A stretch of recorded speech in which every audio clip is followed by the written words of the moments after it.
L'Eulàlia viu en un far amb el seu pare i la seva àvia. És a través de les paraules de l'àvia que l'Eulàlia ha conegut la seva mare, ja que quan va morir era tan petita que no li en queda ni un record.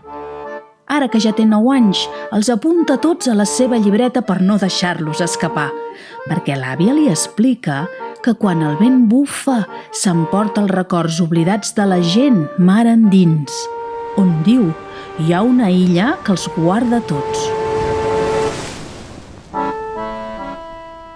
Aquesta primavera, l'àvia de l'Eulàlia ha anat perdent la memòria de mica en mica i també els records de la seva mare.